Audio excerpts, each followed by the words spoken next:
हाम्रा किसानहरू जसले बाँझो जमिनलाई हराभरा बनाउँछ आज विदेशी भूमिमा सस्तो मजदुर भएका छन्। आज किसान दाजुभाइहरू मजदुर बन्नुपर्ने बाध्यता छ। त्यो बाध्यताको अन्त्य गर्न हामी एकजुट हुनैपर्छ, हामी सँगसँगै जानैपर्छ। दलभन्दा ठुलो देश हो, मैले यो मान्यता राख्दछु। दलभन्दा ठुलो देश हो। यहाँ को काङ्ग्रेस, को एमाले, को रासपा, को रापरपा, को श्रम संस्कृति, को माओवादी या को तारो भन्ने होइन। हामी सबै नेपाली हो। यो दलगत स्वार्थ त्यागेर सुशासन र विधिको शासन र प्रजातान्त्रिक अभ्यासका लागि हामी एक डिक्का हुनुपर्छ भन्ने मलाई लाग्छ र हामी एक डिक्का हुन्छौँ पनि।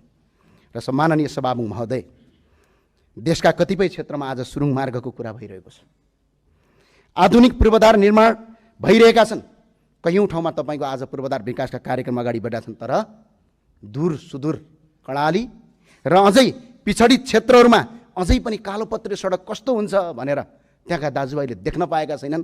यो सरकारसँग म के आशा राख्छु भने यहाँभन्दा अगाडि गर्दै गरेका असमानताको अन्त्य गर्दै समान विकास सुरक्षित गर्नु वर्तमान सरकारको दायित्व भन्ने लाग्छ र त्यो दायित्व यो सरकारले पुरा गर्छ भन्ने कुरामा म पुनः आशावादी छु। सम्माननीय सभामुख महोदय, आज देश विश्व आज विभिन्न क्षेत्रहरू जस्तै युरोप, मध्यपूर्व र अमेरिका अशान्तिमा छन्। आज युद्ध भइरहेको छ, तर यहाँभन्दा अगाडिको सरकारले एउटा गलत निर्णय गरेको छ। हामीले असंलग्न परराष्ट्र नीतिको अवलम्बन गर्नुपर्छ र यसको प्रभाव नेपालमा पनि पर्न सक्छ।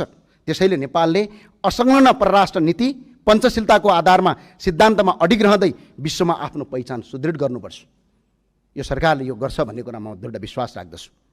आज अघिल्लो सरकारले के गल्ती गर्यो भने इरानका नागरिकलाई अराइभल भिसा दिदिन भन्न पाउँदैन, किनभने इरान पनि संयुक्त राष्ट्रसङ्घको सदस्य राष्ट्र हो। माननीय सदस्य, त्यो भावना सम्माननीय सभामुख महोदय, म 2 मिनटमा सके सम्मानज्यू। अस्पतालको खर्च तिर्न नसकेर अहिले उपचार नपाएर मृत्युको मुखमा पुगेका छन्। कयौँ नागरिक अस्पतालको मुख पाएका छन्। यदि अस्पताल गयो भने पनि त्यसको बिल तिर्न नसकेर फेरि बिरामी भएर फेरि त्यही अस्पतालमा बन्धक पर्नुपर्ने अवस्था छ। यसको अन्त्य हुन्छ भन्ने कुरा मैले सोचेको छु र शिक्षामा व्यापक सुधार गर्नुपर्ने